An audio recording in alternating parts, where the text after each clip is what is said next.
Queremos decirle también que ahora con las dos reuniones tenemos la oportunidad de poder servir también, ¿verdad? Si a ti te gustaría servir en la congregación, en algunas de las áreas que tenemos en la congregación que funcionan los días domingo, puedes hacerlo. Te pedimos que te acerques solamente a las personas indicadas, que te acerques conmigo o con los señores Benson. El área de más necesidad en la congregación siempre es las actividades que se dan el domingo, ¿verdad? Que por ejemplo son los anfitriones, son la escuela bíblica de los niños y la alabanza. Pero bueno, si tú estás dispuesto a servir funcionando en alguna reunión del domingo, puedes hacerlo con toda confianza. Solamente acércate a nosotros y te vamos a dar los requisitos o las cosas que necesitas saber para poder servir. Así es que es una oportunidad que tenemos también como congregación. Bueno, la semana pasada estuvimos hablando, empezamos una serie que yo les comentaba que no he determinado cuánto tiempo nos va a llevar esa serie, pero bueno, empezamos con 3, 4 pláticas que ya tengo ahí en mi corazón y espero que Dios nos siga llevando hacia lo que Él quiere hablarnos. Y a esta serie la llamamos Experimentando las promesas de Dios. La semana pasada hablábamos acerca de que mucha gente conoce las promesas de Dios, pero pocos son las que las experimentan. Mucha gente conoce la Biblia, conoce las promesas, conoce lo que Dios quiere y desea. La semana pasada hablamos de que en un versículo se encuentra resumido el deseo de Dios para sus hijos. Eso es: yo sé los pensamientos que tengo acerca de ustedes, dice el Señor, pensamientos de bien y no de mal, para darles un futuro, una esperanza. Y bien, vivimos que Dios tiene intención y deseo de bendecirnos, pero también mirábamos, la primera plática fue que para que se lleven a cabo una realidad y una experiencia real las promesas de Dios, es necesario que nosotros hagamos nuestra parte. Hablábamos de un Dios de pactos y para que un pacto funcione se requieren 2 partes en las cuales los 2 están comprometidos a cumplir su parte de tal manera que con el tiempo puedan experimentar una utilidad o una ganancia. Dios es un Dios de pactos. Dios hace pactos. La manera de relacionarse con su creación y con sus hijos es a través de compromisos, de pactos. Miramos varios pactos en la semana pasada, pero de cada uno de ellos Dios dice: yo te voy a bendecir, yo te voy a prosperar, yo te voy a sanar, yo te voy a hacer esto, pero es necesario que tú cumplas tu parte. Yo voy a hacer la mía. Mirábamos 3 puntos esenciales la semana pasada, solamente de manera de resumen para las personas que no vinieron. 3 puntos esenciales de la plática pasada fue que, número 1, Dios siempre cumple su parte. Dí conmigo: Dios siempre cumple su parte. Este punto es bien importante porque puede ser que las promesas no han llegado a nuestra vida, no porque Dios no cumpla su parte. Puede ser, y solamente es puede ser, que no han llegado las promesas a nuestra vida porque nosotros no hemos cumplido la nuestra. Solamente es como imaginar que pudiera suceder eso. Porque si alguien falla en esa sociedad que tenemos con Dios, si alguien falla en ese pacto, compromiso, acuerdo, como lo queramos llamar, definitivamente nunca será Dios. Porque Dios siempre cumple su promesa. Él dice: yo no soy un simple mortal para arrepentirme o para mentir o para no cumplir lo que prometo. Yo, si dije, lo voy a cumplir. Puede haber 2 razones por las cuales nosotros no recibamos la promesa de Dios. Puede ser una, que no hemos cumplido nuestra parte del trato, o puede ser que todavía no es el tiempo de Dios. Y creo que esas 2 preguntas nos deben de llevar a analizarnos. Puede llevarnos a pensar, bueno, ¿qué está pasando? ¿Por qué Dios no me ha contestado esta oración? ¿Por qué Dios no ha cumplido esa promesa? ¿Por qué, si la palabra de Dios dice esto, por qué no se ha cumplido en mi vida? Bueno, esas 2 preguntas pueden llevarte a reflexionar y decir, bueno, ¿qué será? Definitivamente no es la culpa de Dios. Puede ser que yo no he cumplido mi parte del trato, o puede ser que Dios todavía está esperando por cumplir esa promesa y requerimos de paciencia. Pueden ser las 2 cosas, pero en este nosotros descansamos que nunca es responsabilidad de Dios una promesa que no ha llegado.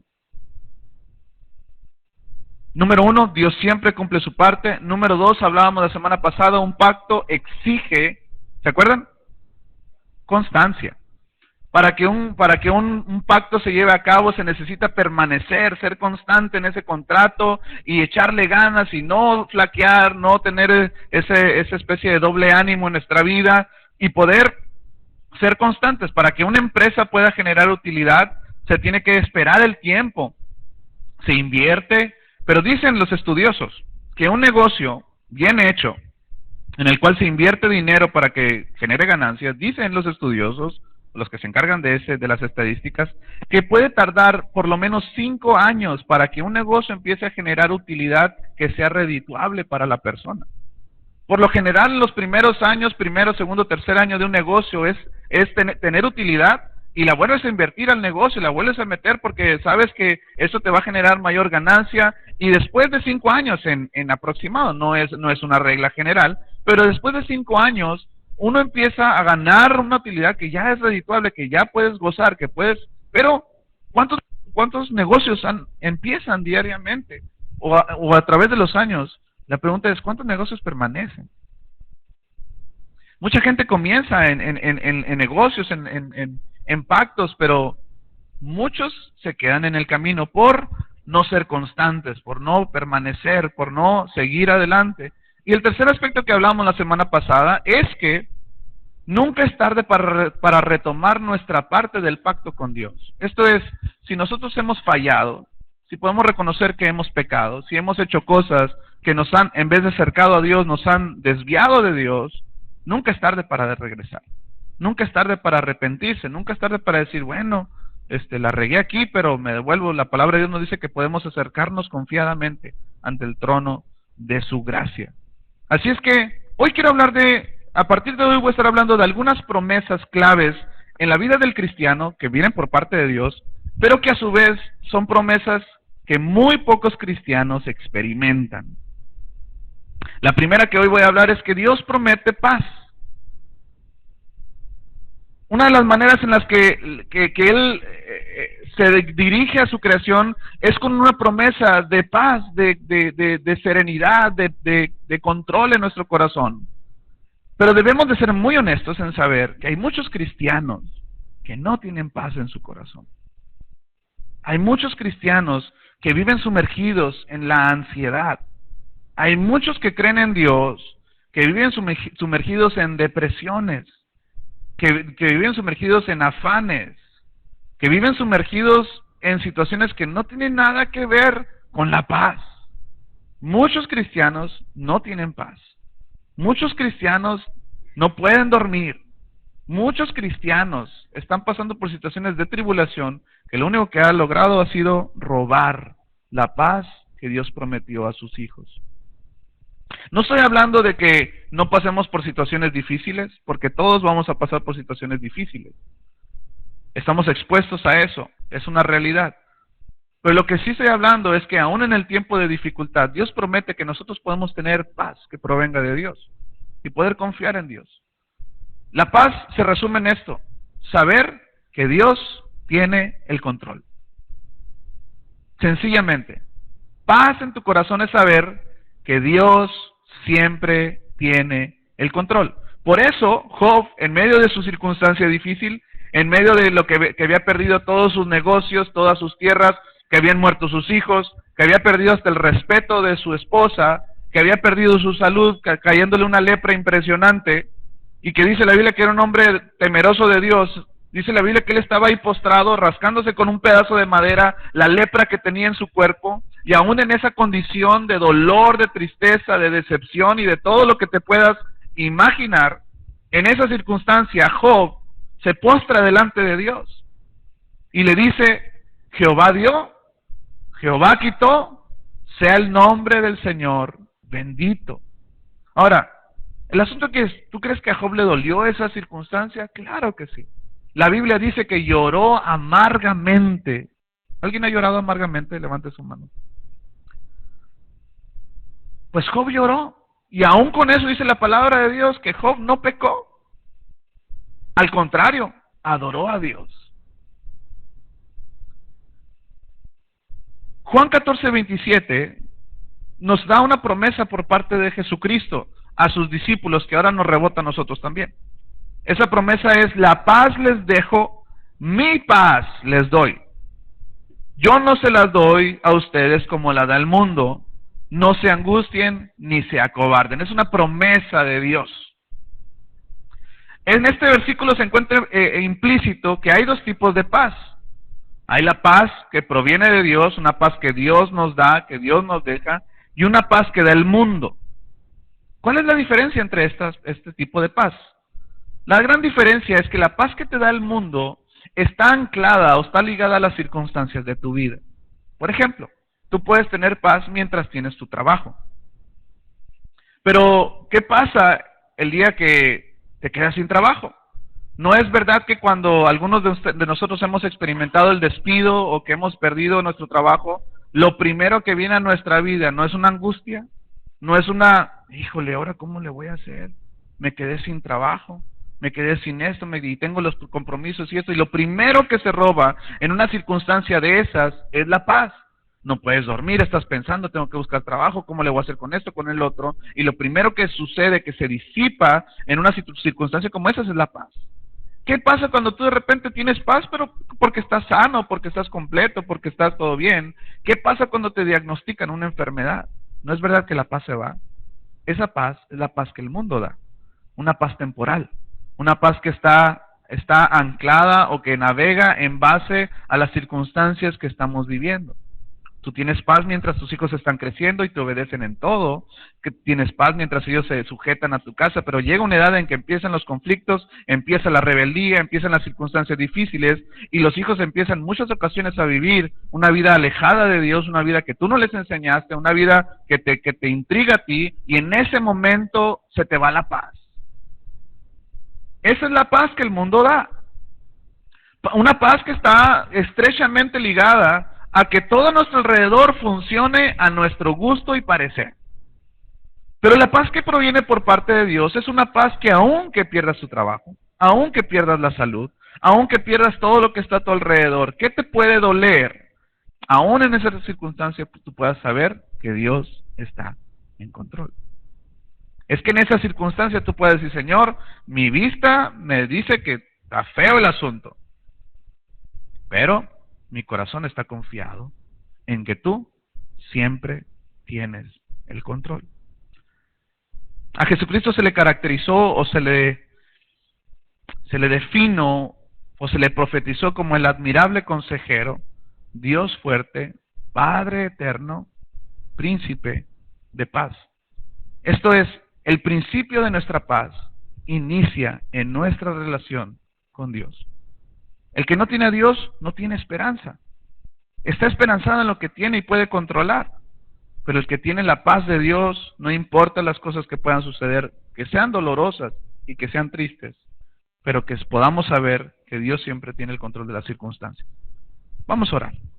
Padre, te damos gracias por este precioso tiempo que hemos pasado adorándote, declarando tu grandeza, declarando que tu majestad es una majestad sin igual, Señor. Ahora te pido que tú nos hables en esta tarde, que si hay alguien en esta tarde que pueda estar pasando por alguna situación que le aflige, una situación dolorosa, una situación que le ha robado el sueño, Padre, que esta plática venga a ser como un bálsamo a su corazón, que venga a ser como una luz de esperanza en medio de la oscuridad, de saber, Señor, que podemos confiar en ti. En el nombre de Cristo Jesús te damos gracias. Amén. Dios promete paz, pero, como decíamos la semana pasada, es necesario que nosotros cumplamos una parte del trato para poder experimentar esa paz. ¿Estás de acuerdo conmigo? Cuando nosotros estamos en ese pacto, Dios dice, yo te voy a dar paz, pero es necesario que nosotros hagamos algo. Filipenses capítulo 4, versículo 6 nos da esas claves, en las cuales Dios promete una paz que sobrepasa el entendimiento, pero que también incluyen ciertas responsabilidades, ciertas cosas que tenemos que hacer tú y yo para poder experimentar esa paz. Filipenses 4 del 6 al 7 dice, no se inquieten por nada.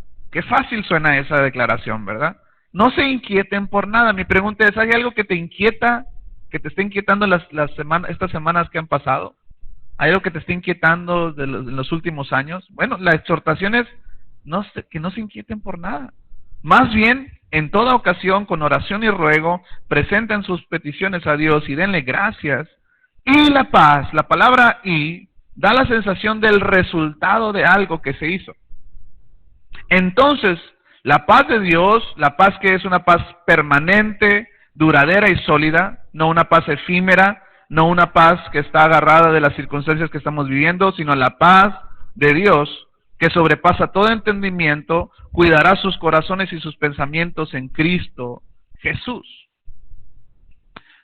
Cuando nosotros entendemos que esa parte de la promesa requiere de ciertas acciones nuestras, y si nosotros hoy en día puede haber cosas que nos están robando la paz, que te están quitando el sueño, que te tienen medio tenso, que te tienen medio sacado de onda, hay ciertas cosas que tú puedes hacer a la luz de la palabra de Dios para que puedas tener esa paz que sobrepasa el entendimiento.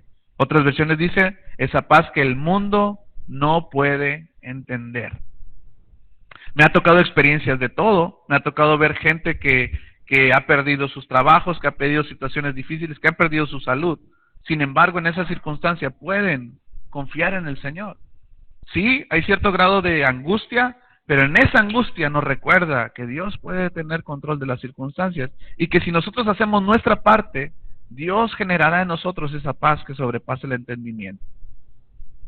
¿Cómo podemos experimentar esa paz? ¿Cuáles son esas responsabilidades? Bueno, la primera de ellas es orar.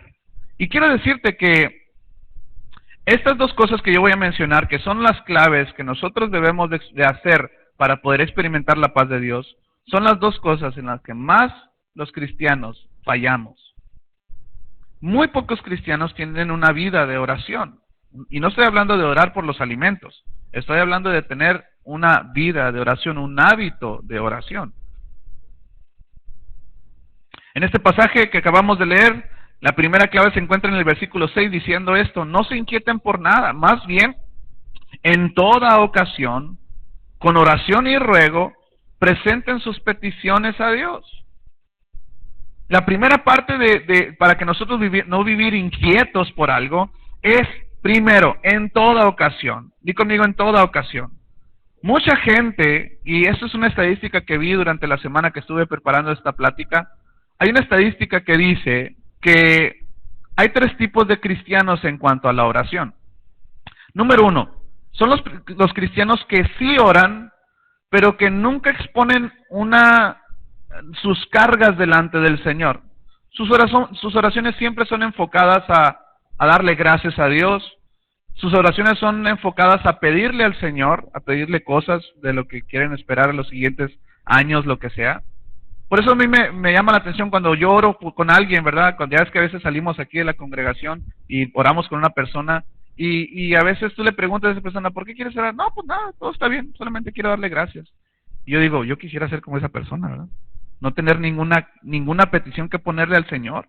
Quiere decir que todo está bien, que todo está perfecto. Ojalá yo pueda estar en esa condición. Pero la verdad es que siempre hay cosas que podemos poner en manos del Señor. Y hay mucha gente que no hace eso, que sí oran. Le dan gracias a Dios por lo que tienen y le piden lo que quieren, pero nunca se acercan a Dios como un padre, como un hijo a su padre, a entregar, a dejar esas cargas y decir, Padre, pongo esta situación en tus manos. Ahora, hay un punto que interesante es que aunque nosotros no oremos, Dios siempre está en control. Quiero decirte esto, aunque nosotros no le pidamos, aunque nosotros no le digamos, Señor, toma esto en tus manos, toma el control, quiero decirte que Dios, de todas maneras, está en control. En todo tiempo, no necesitamos pedírselo, Él está en control de las cosas. ¿Sabes qué estamos haciendo al momento de orar? Es recordarnos a nosotros mismos que Dios está en control. Que en ese momento de intimidad podemos decirle, Señor, toma esta circunstancia, aunque Dios dice, ya la tengo. Pero nosotros descansamos en esa promesa de Dios y decirle, Señor, tú eres un Dios bueno. Y puedo descansar en esta situación que me tiene medio inquieto, que me tiene medio afanado, me tiene medio atribulado, y lo puedo poner en tus manos en toda ocasión. El segundo tipo de personas es un tipo de personas que solamente se acercan de vez en cuando a dejar las cargas más pesadas. Esto es cuando viene alguna situación de enfermedad, cuando elijo esto, cuando hay un problema económico, entonces se acercan a pedirle al Señor y poner esa carga en sus manos. Ese tipo de personas abarca el 90% de los cristianos. Muchos cristianos se acercan a Dios cuando ya tienen el agua hasta el pescuezo. Muchos cristianos se ponen a orar de rodillas, llorando hasta que ya tienen la bronca encima, cuando no debería ser así. Cuando podemos orar de una manera preventiva, de una manera en la que nosotros podamos dejar las cargas al Señor sin que ya tengamos la presión encima de la situación encima de nosotros. Y hay un tipo de personas que comprenden, según la estadística, solamente el 10% de los cristianos a nivel mundial oran y poniendo todas sus cargas en manos del Señor. En este mismo pasaje vemos dos palabras interesantes, la palabra oración, pero le anexa algo más y es el ruego. Mucha gente le pide al Señor, mucha gente, Señor, te pongo esa situación en tus manos, pero queda hasta ahí. Y estas dos palabras implican dos acciones diferentes. Número uno, la oración implica un inicio, poner en las manos de Dios algo, pero el ruego implica insistencia. Di conmigo, insistencia. Esto es permanecer en orar.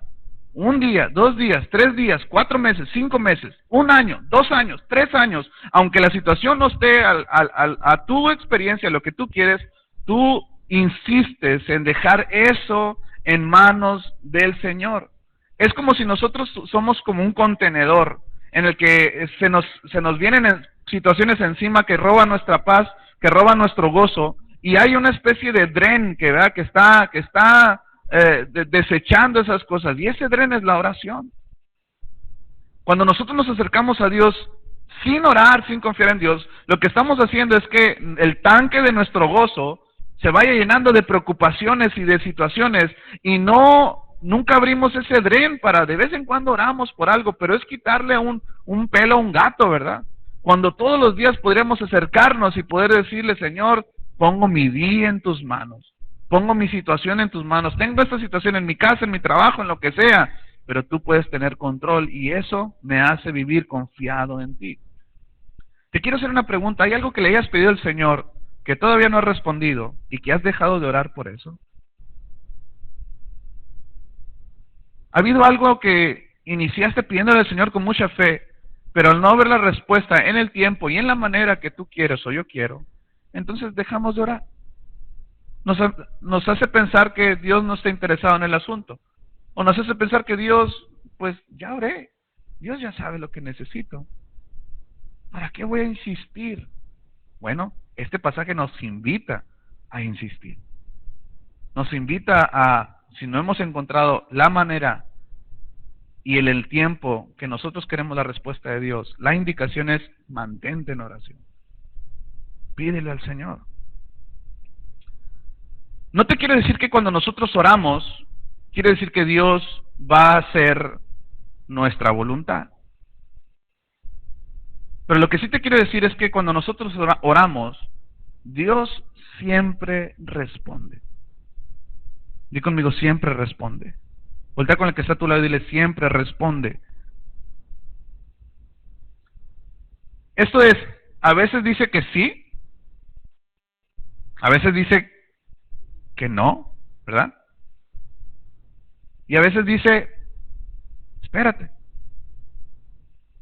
Pero no nos gusta pensar en que de Dios podemos recibir un no.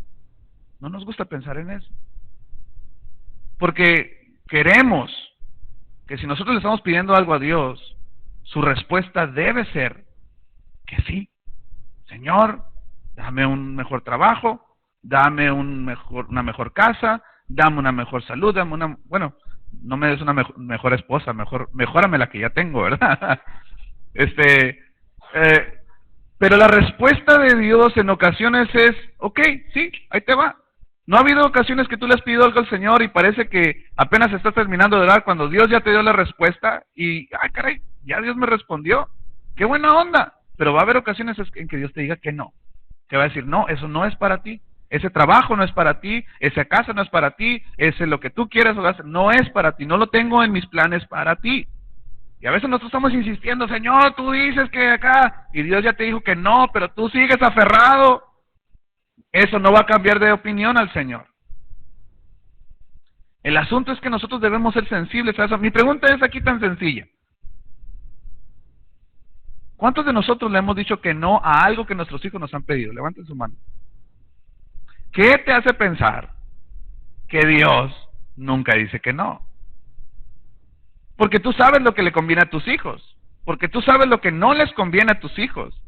Y tú dices no, y a lo mejor ahorita no lo comprendes, no lo entiendes, pero es un no, y aunque llore, patalee, haga berrinche, se tire a la cama y te diga, mi papá no me quiere, porque no me quiere comprar mi celular, mi esto, mi lo otro, entonces tú dices, no importa que patalees, que grites, que llores, que es un no.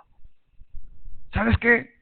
Si nosotros siendo así, ¿qué nos hace pensar que Dios no diga que no? Más de las que quisiéramos. Y Dios nos muestra su amor a través de eso, diciéndonos que no a cosas, que lo único que van a traer a nuestra vida va a ser una desgracia a nuestra vida, que aunque nosotros pensamos que es lo mejor, la oportunidad de nuestra vida, Dios dice no, porque a lo mejor puede ser una oportunidad para ti, pero no va a ser una oportunidad para tu familia, no va a ser una oportunidad para tu paternidad, no va a ser una oportunidad para tu economía, no va a ser, y es un no por parte de Dios. Orar no quiere decir que le vamos a hacer manita de coche a Dios para que nos diga que sí, no. Orar nos lleva a entender que puede ser un sí, que puede ser un no, o puede ser un espérate. Puede ser que Dios tenga otros planes todavía mejores para ti, ¿no crees? Si es un no, ¿no crees que Dios tiene algo mejor que lo que tú quieres o le pides? Yo creo que sí. En 1 Tesalonicenses, Pablo también nos exhorta y nos dice, estén siempre alegres. Aquí la pregunta del millón es, ¿se puede? ¿Se puede estar siempre alegres? Bueno, el versículo 17 nos dice cómo. ¿Qué dice? Oren sin cesar. Esto es, no quiere decir que estés hablando como loquito en la calle, ¿verdad? Señor, en el nombre de Jesús. No, lo que quiere decir es que aunque tú estés en la calle, aunque tú estés en tu carro, aunque tú estés en tu trabajo, aunque tú estés donde quiera que estés, puedas decir, Señor, toma control de mi día, toma control de esta circunstancia, toma control de mi trabajo, toma control de esto y del otro. Porque todo lo que nosotros podamos confiar en esta vida es volátil. Puede hoy estar y puede mañana no estar. Pero Dios siempre está ahí. Y cuando nosotros confiamos en Dios, cuando confiamos en sus promesas y hacemos nuestra parte de orar y ir a Dios, ahora, Dios no te está pidiendo nada, no te está pidiendo dinero. Dios no te está pidiendo un esfuerzo mayor, te está pidiendo ora. ¿Será la gran cosa orar? No. Es como, ¿te acuerdas aquella historia de Naamán, el sirio, que estaba ahí queriendo recibir un milagro por parte de Dios a través de la vida de, ¿quién era Elías? Eliseo. Y este hombre se acerca con Eliseo, le manda a decir que venga para sanarlo, ¿verdad? Elías, el profeta en ese tiempo, y Elías le dice, dile a tu jefe que vaya y se sumerja ahí en el río Jordán 7 veces y va a quedar sano. El criado va con Naamán, con el sirio, y le dice, Naamán, dice Eliseo que vayas y que te sumerjas al río Jordán y vas a quedar sano. Y Naamán se ofende. Naamán dice, por lo menos hubiera salido para hablar conmigo. Y si empieza a decir, no, pues hay mejores ríos allá en mi tierra que el río Jordán, ese feo y no sé qué. Y empieza a decir un chorro de cosas, y el criado le dice, jefe, si te pidiera algo mayor, ¿no lo harías? Pues sí, entonces vete y sumérgete ahí 7 veces y ya. ¿Para qué tanto brinco estando el suelo tan parejo? ¿Para qué tanta renegadera? Ve y tírate un clavado y vas a... Era tan sencillo. Y sabes que nosotros, para Dios, traernos paz es algo bien sencillo. Nosotros nos complicamos la existencia. Mi pregunta es, si Dios te pidiera algo mayor para que pudieras recibir paz, ¿no lo harías? Pero te está pidiendo que ores. Tú ora, ahí en tu cuarto. Métete ahí, pídele al Señor. Y como resultado vas a experimentar vivir esa paz que sobrepasa el entendimiento. El punto número 2 que encuentro en esta historia preciosa, en este pasaje precioso, en base a la promesa que podemos recibir, una responsabilidad que tenemos es ser agradecidos.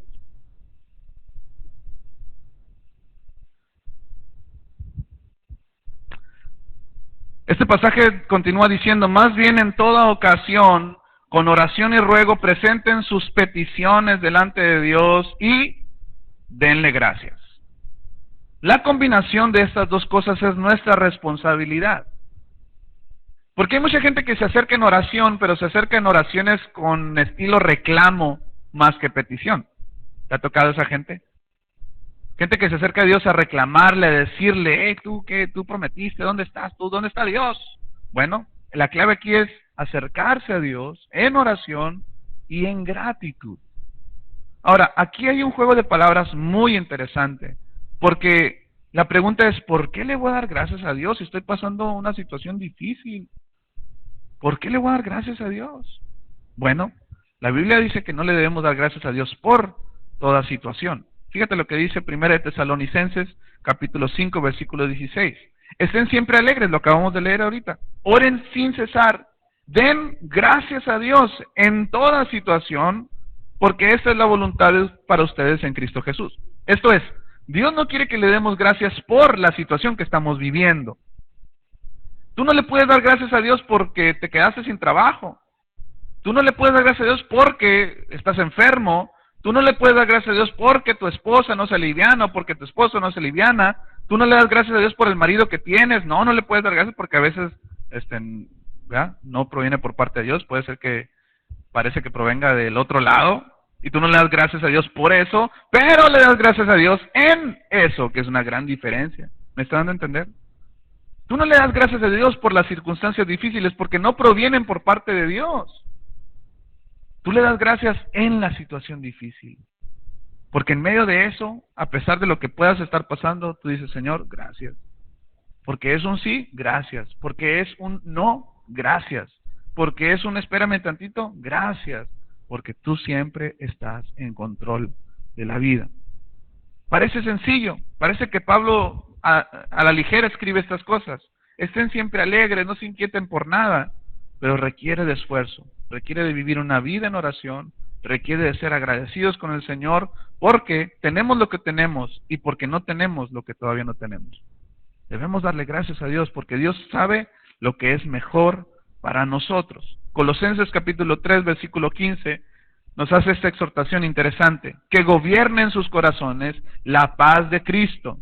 Parece muy fácil una vez más, que lo que los gobierne sea la paz, sí que Padre, pero hay responsabilidad y dice, a la cual fueron llamados en un solo cuerpo, y sean agradecidos, que habiten ustedes la palabra de Cristo con toda su riqueza, instrúyanse y aconséjense unos a otros con toda sabiduría, canten salmos, himnos y canciones espirituales con gratitud de corazón, y todo lo que hagan de palabra o de obra, háganlo en el nombre del Señor Jesús, dando gracias a Dios, el Padre, por medio de Él.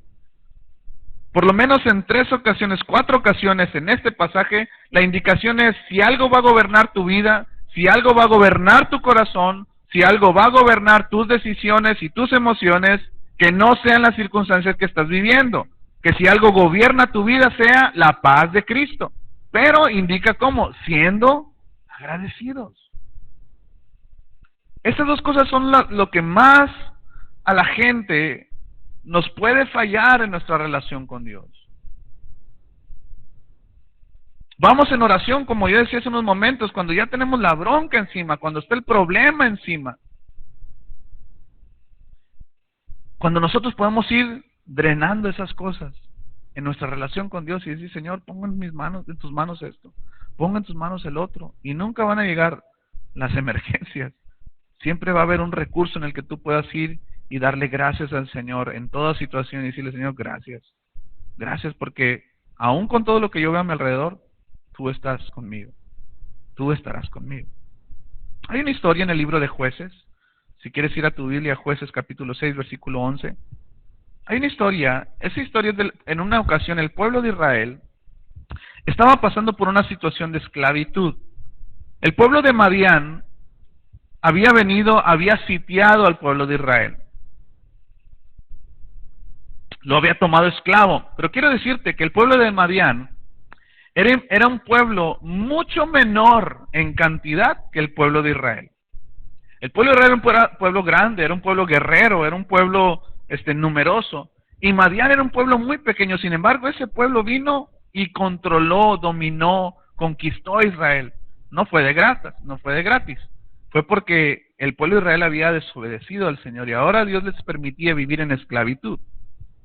En esa condición de esclavitud, Madián, los madianitas venían y dejaban que el pueblo de Israel cosechara las cosas que habían sembrado, pero en cuanto las cosechaban, el pueblo de Madián venía y les quitaban todo lo que habían cosechado, un pueblo muy numeroso, y los dejaba en la ruina. En esta condición se encontraba el pueblo de Israel y un hombre que se llama Gedeón. Este hombre fue un hombre que Dios utilizó después de esa historia para liberar al pueblo de esa esclavitud con Madián. Pero la manera en la que Dios lo levanta es una manera muy interesante. Yo quiero que hoy la leamos. Jueces capítulo 6, versículo 11 al 24, nos dice esta historia y vamos a leerla. Dice: el ángel del Señor vino y se sentó bajo la encina que estaba en Ofra, la cual pertenecía a Joás del clan de Abiezer. Su hijo Gedeón estaba trillando trigo en un lagar para protegerlo de los madianitas. Cuando el ángel del Señor se le apareció a Gedeón, le dijo: el Señor está contigo, guerrero valiente. Quiero que te vayas pintando este cuadro. Está el pueblo de Israel sitiado por Madián, y ahí está Gedeón. Gedeón está trillando trigo, pero está trillando trigo en un lagar. Un lagar era una especie de, vamos a decirlo así, bodega grande, con paredes altas, de tal manera que lo que hacían ahí es que depositaban ahí todas las uvas que se cosechaban, y entraban las mujeres, en particular eran mujeres y niños, los que entraban y pisaban la uva, de tal manera que extraían o exprimían el jugo de la uva, y de ahí se hacía el vino. Era un lugar cerrado completamente, que estaba aislado, no había nada más que, y cuando lo pisaban había unos filtros donde se iba lo que iba a ser el vino después de un tiempo. Ahí estaba Gedeón trillando trigo. Ahora, un dato interesante es que el trigo se trilla en espacios abiertos. El trigo, lo que hacían con el trigo es que lo agarraban con los tenedores esos grandes y lo aventaban al cielo de tal manera que el viento se llevaba la paja, se llevaba el exceso y caía lo que era el grano solo del trigo. Esa era la manera de trillar trigo. Ahora quiero que te imagines eso. Gedeón está trillando trigo en un lagar, un lugar donde no hay viento. No sé cómo lo estaba haciendo. Probablemente lo aventaba y le soplaba o algo así, pero definitivamente no era el lugar correcto ni la manera correcta de hacerlo. Pero dice ¿por qué? Dice que lo estaba haciendo para esconderlo de los madianitas. Esto es, tenía, ¿sí o no? Ahora, cuando Dios se le acerca, a través de este ángel, le dice: el Señor está contigo, guerrero valiente. Ni guerrero, ni valiente. Esto es, estaba escondido. Si hubiera sido un guerrero como Dios lo estaba declarando ahí, era el primero que se hubiera levantado: ¿qué onda con estos que nos traen? Son muchos menos que nosotros, vamos a darles guerra, vamos a matarlos, vamos a ganarles. Sin embargo, ahí estaba escondido, ahí, haciendo el trigo, ¿verdad? Y se le aparece el ángel del Señor y le dice: guerrero valiente.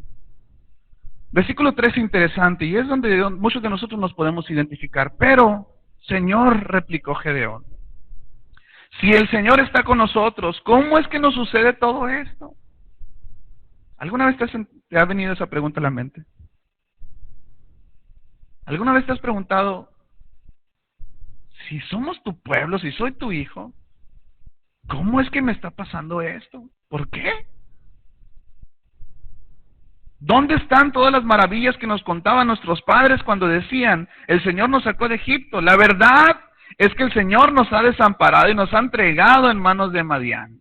El Señor lo encaró y le dijo: ve con la fuerza que tienes y salvarás a Israel del poder de Madián. Yo soy quien te envía. Muchas veces nosotros nos podemos identificar con las preguntas que salieron del corazón de un hombre que estaba desesperanzado. Un hombre que miraba a su alrededor el pueblo del Dios de los ejércitos sumergido en esclavitud. Y este hombre dice, ¿dónde está el Dios? ¿Dónde está Dios en mi matrimonio? ¿Dónde está Dios en mi economía? ¿Dónde está Dios con mis hijos? ¿Dónde está Dios? ¿Dónde? ¿Te has preguntado eso? Levanta tu mano si lo has hecho. Muy pocos se lo han hecho. ¿Es en serio? ¿Cuántos han hecho esa pregunta? Levanta su mano. ¿Dónde está Dios?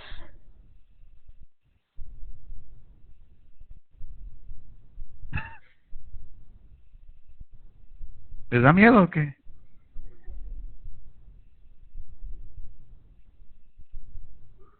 Yo estoy seguro que mucho más de los que levantaron la mano nos hemos preguntado, ¿dónde está Dios en esto?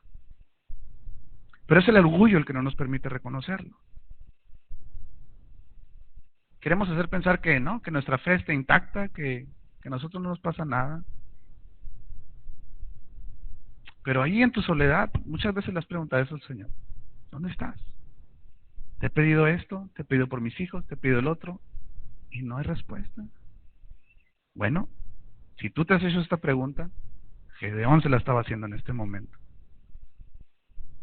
Mi Señor, objetó Gedeón, ¿cómo voy a salvar a Israel? Mi clan es el más débil de la tribu de Manasés y yo soy el más insignificante de mi familia. El Señor respondió, tú derrotarás a los madianitas como si fueran un solo hombre. ¿Por qué? No porque tú estés muy grueso, no, porque yo estaré contigo. Si me he ganado tu favor, dame una señal de que en realidad tú eres quien habla conmigo, respondió Gedeón. Versículo 18 dice, te ruego que no te vayas hasta que yo vuelva y traiga mi ofrenda y la ponga ante ti. Esperaré hasta que vuelvas, le dijo el Señor. Gedeón se fue a preparar un cabrito, además con una medida de harina hizo panes sin levadura, luego puso la carne en una canasta y el caldo en una olla y los llevó y se los ofreció al ángel bajo la encina. El Señor, el ángel de Dios le dijo, toma la carne y el pan sin levadura y ponlo sobre la roca y derrama el caldo, y así lo hizo Gedeón. Entonces, con la punta del bastón que llevaba en la mano, el ángel del Señor tocó la carne y el pan sin levadura, y de la roca salió fuego, que consumió la carne y el pan. Luego el ángel del Señor desapareció de su vista. Cuando Gedeón se dio cuenta que se trataba del ángel del Señor, exclamó, ay de mí, Señor y Dios, he visto al ángel del Señor cara a cara, pero el Señor le dijo, quédate tranquilo, no temas, no vas a morir. Pinta esta imagen que está muy interesante. Están ahí hablando Gedeón y el ángel del Señor. Dios le da unas indicaciones, le dice, prepara ahí una birria, ¿verdad? Y con cabrito y hasta el caldito y todo el asunto. Y después de eso, yo te voy a mostrar que yo estoy contigo. Ahora, Gedeón le dice, muéstrame algo, Señor. Hazme conocer que tú estás conmigo. Hazme saber que quien está hablando eres tú, Dios, y que no es mi imaginación. La Biblia dice en esta historia que Dios hace un milagro insignificante. Di conmigo, insignificante. ¿De qué le servía a Gedeón que saliera fuego de una piedra en ese momento? O sea, ahí está Gedeón y Dios le dice, muéstrame que estás conmigo. A lo mejor lo que Gedeón esperaba era que se levantara un ejército de ángeles ahí a su alrededor, ¿verdad? Para darle valentía o que él se sintiera fuerte, que de repente vinieran convicciones a su mente. No, Dios le permite ver un milagro que no le servía para nada en ese momento. El milagro era, salió fuego de una piedra y consumió lo que se iba a comer. O sea, lo que iba a comer, el fuego lo consumió. Pero eso fue suficiente para el corazón de Gedeón, de saber que Dios estaba ahí con él. Versículo 24 dice, entonces Gedeón construyó ahí un altar al Señor y lo llamó, el Señor es mi paz, el cual hasta el día de hoy se encuentra en Ofra de Abiezer. Ahora, la paz que vino al corazón de Gedeón no venía de que sus circunstancias mejoraran, porque todavía pasaron meses, pasaron semanas para que la victoria viniera a través de Gedeón y sus valientes. Pero aunque todavía estaba en esa circunstancia de esclavitud, aunque estaba todavía sumergido en esa situación, él pudo tener paz. Fue necesario solamente un milagro, si tú quieres insignificante, si tú quieres que no le servía para nada en ese momento, pero fue suficiente para saber que Dios estaba con él. Lo que tú necesitas saber no es qué Dios va a hacer o cómo le va a hacer, porque eso le toca al Señor. Lo que tú tienes que saber es que Dios está contigo. Y es lo único que necesitas saber. Por eso el rey David pudo decir, aunque yo ande en valle de sombra y de muerte, no temeré mal alguno. O sea, estoy atravesando el valle de dolor, el valle de la muerte, pero no temeré mal alguno porque, ¿qué dijo? Tú estarás conmigo. Estoy atravesando el dolor, estoy atravesando la situación difícil, todavía el pueblo de Israel seguía esclavo, pero él pudo tener un respiro. Ay, Señor, tú estás conmigo. ¿Cómo le vas a hacer? No lo sé, pero tú lo vas a hacer. ¿Cuándo lo vas a hacer? No lo sé tampoco, pero tú estás conmigo. ¿Qué puede estar pasando a tu alrededor en este tiempo que te está inquietando? Probablemente no es una enfermedad, probablemente no es que has perdido tu trabajo. Puede ser una insignificancia, pero ha sido suficiente para tenerla en la mente, para quitarte el sueño, para robarte la paz que Dios te quiere dar a ti. Mi consejo, y bueno, no es mi consejo, es el consejo de la palabra de Dios, es hazte un hombre, hazte una mujer de oración. Nunca pretendas que con la oración tú vas a manipular la voluntad de Dios. La voluntad de Dios es que tú le des gracias, porque Él sabe lo que es mejor para ti y para mí. Para este hombre que se encontraba ahí escondido, fue suficiente un milagro, un pequeño detalle para demostrar que Dios estaba con él, y eso trajo paz. Otras versiones dicen, llamó ese lugar Yahweh Shalom, que Shalom significa la paz de Dios. No es la paz que da el mundo, no es una paz basada en las circunstancias, es una paz permanente, duradera y real. Este pasaje que acabamos de leer anteriormente en Colosenses dice que gobierne en sus corazones. ¿Qué gobierna tus decisiones diariamente? ¿Qué gobierna tus palabras? ¿Qué gobierna tu corazón? ¿Es la circunstancia que estás viviendo? ¿O son las promesas de Dios las que gobiernan tu corazón? La vida de Gedeón estaba siendo gobernada en ese momento, le cayó el 20 de que Dios estaba con él, no estaba gobernada por las circunstancias. Estaba desesperanzado, sin ánimos, con temor, pero fue un momento de diálogo con Dios, un momento de oración en el que él pudo asimilar y encontrar un respiro por parte de Dios y saber que Dios estaba ahí con él. Tú no necesitas saber cómo Dios le va a hacer para sacarte de la bronca. Eso le toca a Dios. Tú no necesitas saber cómo ni cuándo lo va a hacer el Señor. Lo que tú quieres saber es que Dios está en control. Lo que tú quieres saber es que Dios está contigo. Te voy a invitar a que cierres tus ojos ahí donde estás, un momento. Quiero insistir, probablemente tú no estás pasando por una situación terrible. Probablemente sí. Pero no importa cuán pequeña o cuán grande sea la situación que tú estás viviendo, es la misma paz que nos toca a todos, la que podemos recibir por parte de Dios. ¿Cuántos de nosotros hoy podemos identificarnos con ese corazón de Gedeón, decir, Dios, ¿dónde estás?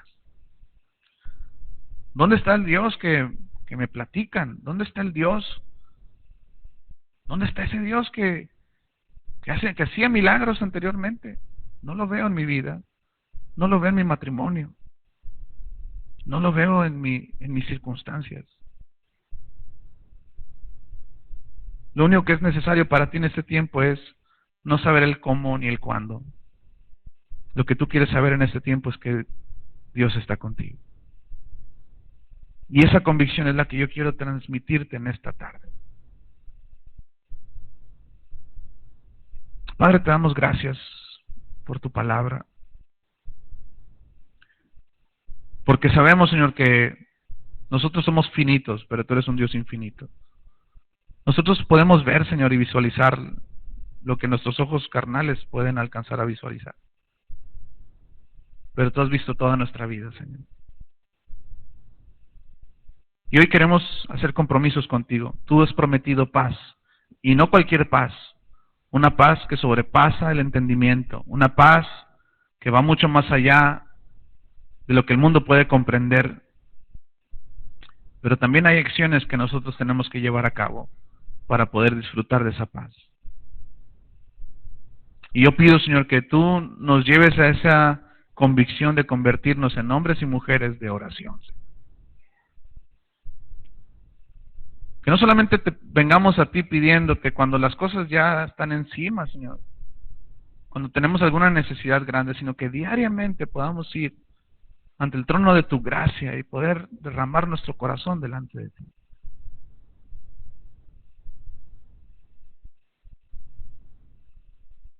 Pon en nosotros, Señor, un sentimiento de gratitud como nunca antes lo habías puesto en nuestra vida, Señor. Y que podamos darte gracias, no por lo que estamos viviendo, sino en lo que estamos viviendo. Sabiendo que si nosotros hacemos nuestra parte, Señor, tú siempre cumples la tuya. Y no importa, Dios, que estemos pasando por situación de enfermedad, de cualquier problema económico, cualquier problema con nuestros hijos o lo que sea, Señor. Lo único que queremos saber, como Gedeón desesperadamente pidió, dame una muestra de que estás conmigo. Probablemente no será la solución del problema, pero por lo menos tendré la seguridad en mi corazón de que tú no me has abandonado, Señor. De que tú aún sigues en control. En el nombre de Jesús. Te voy a invitar a estar en pie y quiero leerte un último versículo. Estamos terminando.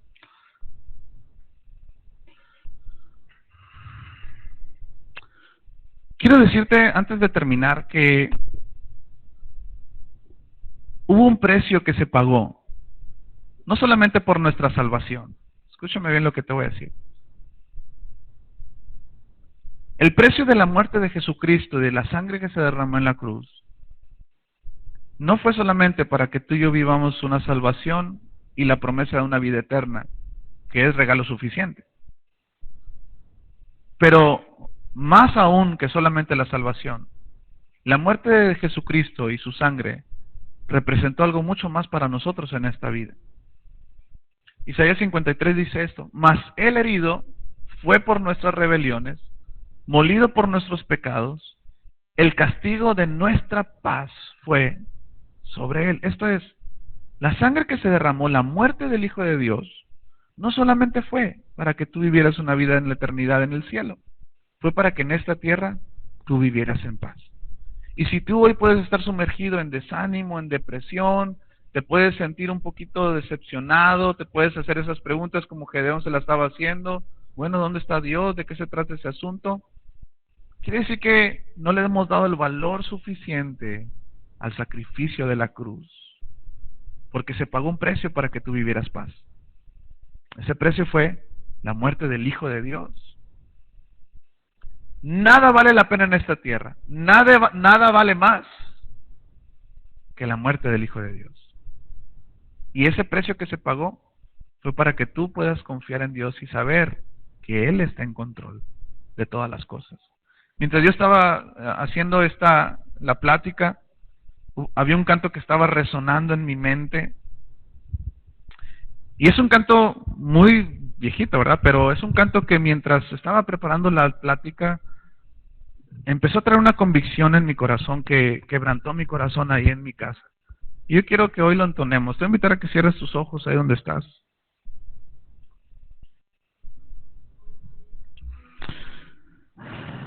Es un recordatorio de lo que Dios es para nosotros.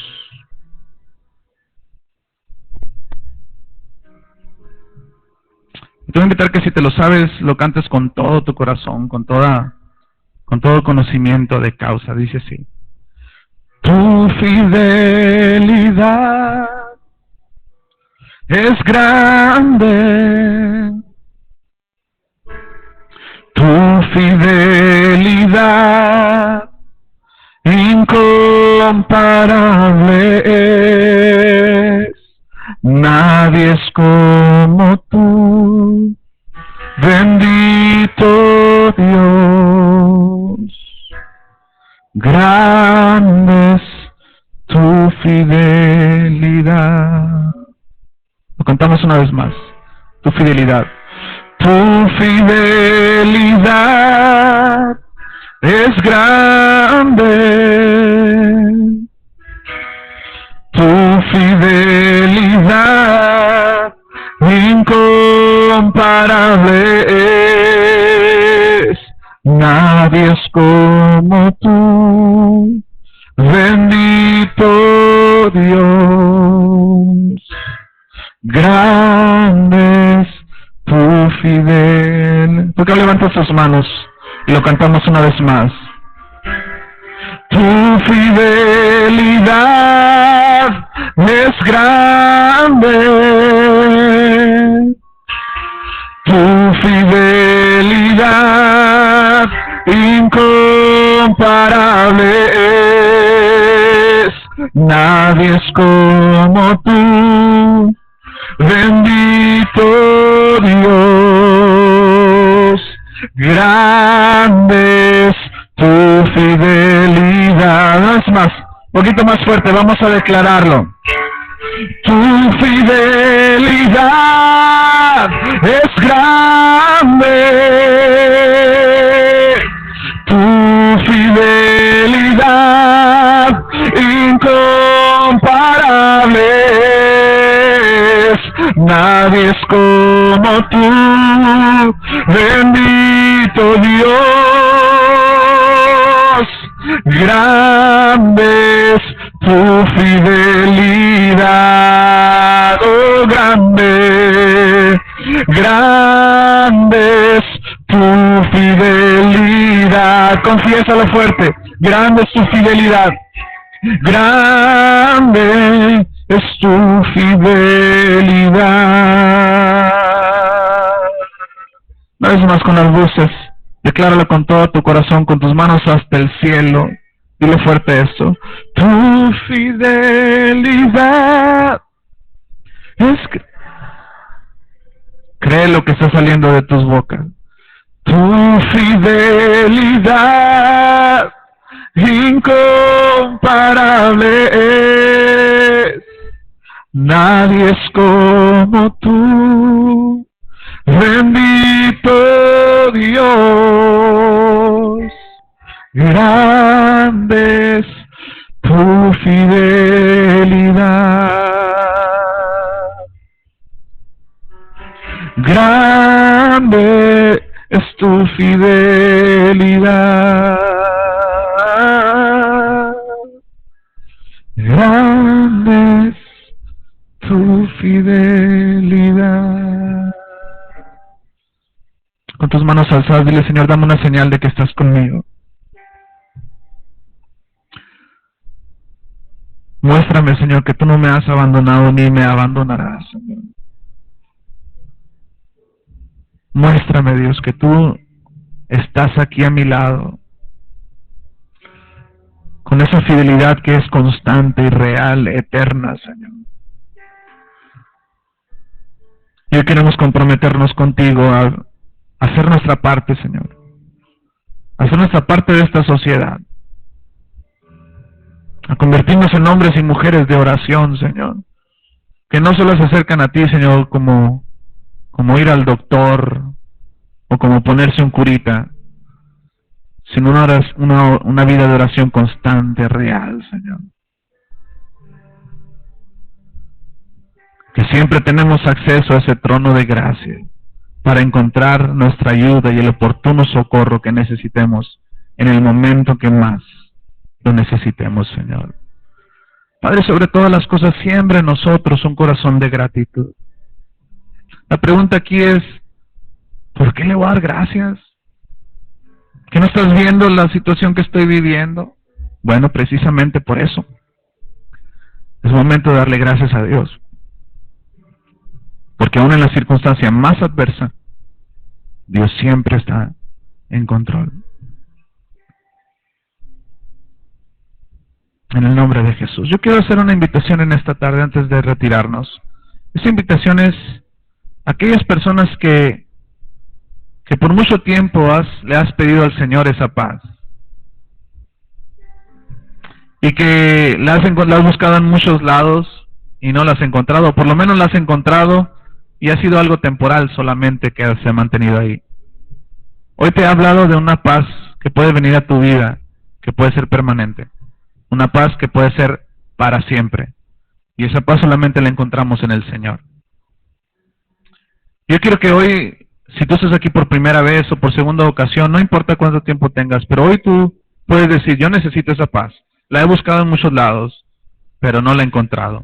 Yo te invito, te reto, experimenta a Dios, y te puedo garantizar que vas a experimentar una paz que nunca vas a encontrar en ningún otro lado. La palabra de Dios dice que con el corazón creemos, y probablemente tú estás aquí porque crees, pero la palabra de Dios dice, con la boca confesamos para nuestra salvación. Así que voy a invitar a que todos cerremos nuestros ojos una vez más. Esta invitación es para ti que nos acompañas por primera vez o segunda vez o tienes poco yendo, pero también es una invitación para a nosotros que tenemos tantos años en las cosas del Señor. Recordar ese momento de decir, Señor, un día te recibí con mucha fe de que tú pudieras mejorar mi situación. Pero hoy, Señor, quiero renovar ese pacto contigo. Quiero retomar ese pacto, recordar, Señor, que en aquel momento lo hice con tanta fe y a lo mejor no he vivido lo que he esperado, puede haber decepción en mi vida, pero definitivamente no es tu culpa. Puede ser que todavía estamos en espera, pero también puede ser, Señor, que yo no he hecho mi parte. Ahí con tus ojos cerrados, repitamos todos en este auditorio una vez más esa oración con todo nuestro corazón. Y repite después de mí esto, Señor Jesús, hoy entiendo que solo tú me puedes dar esa paz que nadie me puede dar. Fuerte di, ven a mi corazón, Jesús. Te acepto, te recibo como mi Señor. Gobierna mi vida, Señor. Reconozco que tú eres el Hijo de Dios, que has resucitado de entre los muertos y ahora estás a la derecha de Dios, gobernando por la eternidad. Hoy me arrepiento de mis pecados, me arrepiento de las decisiones equivocadas que he tomado, me arrepiento de no haber hecho mi parte, Señor, y hoy me comprometo contigo a hacerla, en el nombre de Jesús. Amén, Señor. ¿Habrá alguien que en este lugar haya hecho esa oración por primera vez? Levanten su mano. Solamente queremos reconocerle, queremos saber que hubo alguien que lo hizo por primera vez. ¿Habrá alguien? ¿No? Gracias, gracias. ¿Alguien más? Quiero decirte que esa es la mejor decisión que has tomado en toda tu vida. Te exhorto a que hagas tu parte y Dios te va a hacer experimentar una paz que nunca has experimentado. Felicidades. ¿Por qué no damos un fuerte aplauso? Felicidades. Y no quiero irme sin orar por aquellas personas que ya tenemos tiempo en las cosas del Señor, pero hay algo en tu corazón que te está inquietando. Hay algo en tu corazón que te está quitando el sueño. ¿Habrá alguien así hoy en esta tarde? ¿Habrá algún cristiano que diga, yo necesito esa paz? A ver. Sin vergüenza, no tiene nada de malo. Mantengan su mano en alto, y si tú estás con alguien que levantó su mano, pon tu mano con mucho respeto en su hombro y ora por esa persona. Ándale. Y si tú no estás cerca de alguien, sal de tu lugar. Que nadie se quede con su mano alzada sin que alguien esté orando por esa persona. Líderes, los voy a invitar a que salgan de su lugar. Anfitriones, los voy a invitar a que salgan de su lugar y que tomen una persona por lo menos, que nadie se quede sin que alguien esté orando por esa persona. Padre, pido en el nombre de Jesús que esta tarde una convicción rotunda venga al corazón.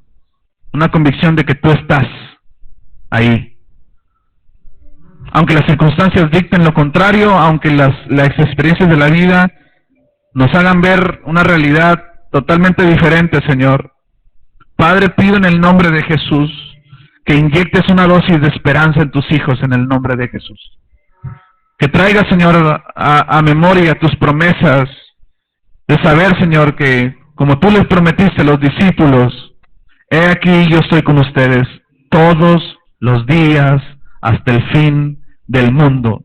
Y hoy, Señor, declaro una convicción como nunca antes de que tú estás ahí. Padre, haz algo, da una señal, Señor, durante este día, para que tus hijos puedan tener la convicción de que tú estás ahí a su lado, que nunca has perdido el control y nunca lo perderás. En el nombre de Jesús, te damos gracias, Señor. Y así, mientras estamos orando por las personas, vamos a entonar este canto una vez más. Tu fidelidad, con la fe decláralo, es grande. Tu fidelidad incomparable es. Nadie es como tú. Bendito Dios, tú eres fiel, Señor, decláralo. Grande es tu fidelidad. Una última vez, vamos a cantarlo con tus manos al cielo. Tu fidelidad es grande. Tu fidelidad incomparable es. Nadie es como tú. Bendito Dios. Confiésalo fuerte. Grande es tu fidelidad. Grande es tu fidelidad. Toma la mano de la persona que está a tu lado y vamos a orar al Señor. Padre, te damos gracias. Una vez más te damos gracias, Señor. Ahí con tus propias palabras dile, gracias, Señor, porque hoy me recuerdas tu fidelidad y que solamente lo que tengo que hacer es orar y vivir una vida agradecida contigo para poder experimentar una paz que sobrepasa entendimiento. Padre, pido en el nombre de Jesús que si hubo una persona que hoy entró con angustia en su corazón, Padre, tú lo hayas tomado en tus manos en el nombre de Jesús. Padre, si ha habido gente hoy en este lugar que durante días o semanas no ha podido dormir, Padre, en el nombre de Jesús, hoy declaramos como el salmista declaró, en paz me acostaré y así mismo dormiré, porque solo tú, Señor, me haces vivir confiado. Si hay alguien, Señor, que hoy está sufriendo tribulación de enfermedad o lo que sea que esté quitando el sueño, mi oración, Señor, y mi clamor es, haz saber al corazón de tus hijos que tú estás con ellos, en el nombre poderoso que es sobre todo nombre, el príncipe de paz, Señor nuestro Jesucristo. Amén. Señor, un fuerte aplauso al Señor, a usted Dios fiel y verdadero. Estamos despedidos, iglesia. No se vayan sin despedirse de 2 o 3 ahí cerca de ustedes. Y que Dios los bendiga, que pasen un lindo domingo con su familia.